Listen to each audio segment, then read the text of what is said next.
Si vous saviez à quel point j'ai hâte de goûter à la fameuse tarte de Caroline, parce que ça fait quand même déjà quelques émissions où on présente la croûte, la pâte, ensuite la costarde, ou ce qu'on appelle une crème pâtissière. Et ensuite de ça, on va y ajouter les fruits et la petite garniture aux abricots par-dessus. Oui. Donc, Caroline, on peut y aller avec des fruits, mais les classiques qu'on retrouve souvent dans les commerces, les tartes aux fruits, c'est les kiwis, les fraises, souvent les ananas aussi. Et puis, les on raisins. peut y aller, avec les fruits en conserve, mais on a maintenant tellement de fruits frais, pourquoi pas y aller avec les fruits frais? Alors, si on veut que ça fasse joli, là, alors tu commences vraiment et tu y vas vraiment en rond. On peut y aller en rond, on peut y aller de différentes façons. C'est vraiment notre imagination à partir de là. Et moi, ce que je vous suggère, c'est que si vous avez de jeunes enfants, ils aiment tellement ça, faire ça, participer à la décoration de la tarte. Alors, on leur fait mettre les fruits sur notre tarte et puis ils sont tout contents d'avoir fait une partie. Et puis, c'est pas dangereux. On peut couper les fraises. S'ils sont très jeunes, on peut couper les fruits avant pour pas qu'ils se coupent. Et puis, est-ce que tu aimerais me faire, Marie-Christine, je vais te faire utiliser la cuillère parisienne. Alors, tu vas me faire des petites boules de melon. Est-ce que tu veux que je te montre exactement? Oui, tu peux. J'ai déjà fait, mais des fois que... OK, bien, qu'est-ce que je fais? C'est que je me mets à plat comme ça et je rentre la cuillère et je tourne par la suite. Donc, ça me fait une boule qui va avoir un petit côté plat, mais ensuite de ça, je vais pouvoir venir le mettre sur le côté plat. D'accord. Oui. Alors, moi, durant ce temps-là, je vais continuer, excuse-moi, je vais rapprocher la table. Je vais venir mettre des beaux morceaux d'ananas frais. Et le but aussi, c'est d'alterner nos couleurs, hein?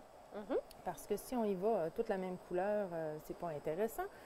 Là, j'espère qu'à la fin, vous ne jetterez pas votre morceau de cantaloupe qui va être comme ça entamé. Moi, qu'est-ce que je fais? Je le gratte comme il faut.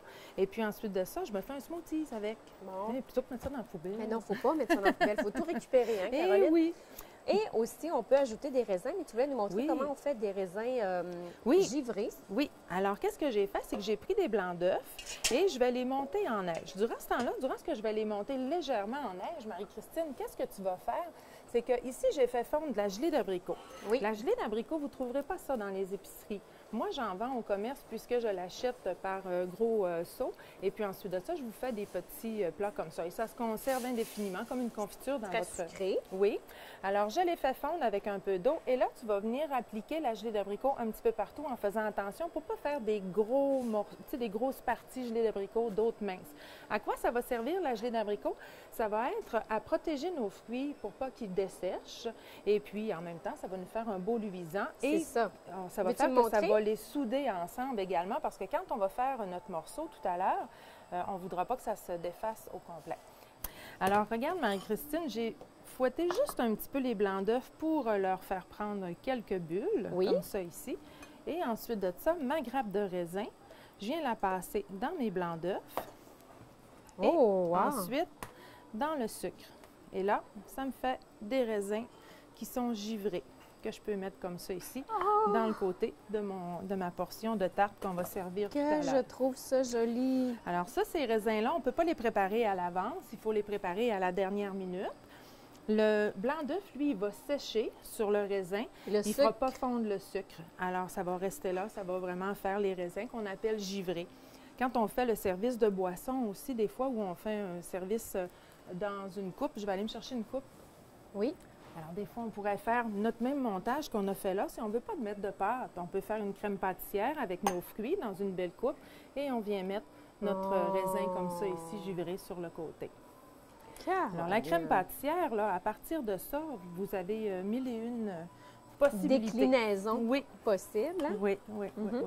Alors, comme on a mis nos fruits, Marie-Christine, c'est bien plaisant puisque quand on va faire nos pointes de tarte, chaque personne va avoir chacun des fruits, va pouvoir déguster des ananas, des fraises, des melons. Alors, comme ça ici. Est-ce que ça convient? Bien, je pense que c'est parfait, moi. C'est correct? Est-ce que tu aimerais goûter? Non.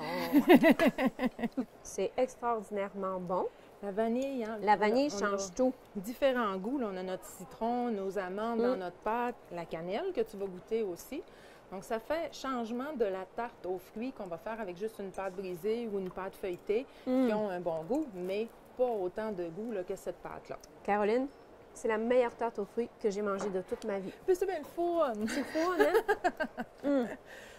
extraordinaire. Bien, merci. J'ai juste hâte de la refaire en espérant qu'elle soit aussi bonne.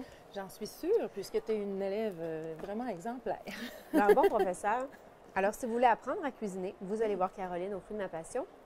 Et pour avoir des assiettes à tarte, avoir tout ça, vous venez faire votre petit tour ici chez Eugène Allard. Merci beaucoup, Caroline. Merci, ça fait On plaisir. se dit à bientôt. Oui. Bye-bye.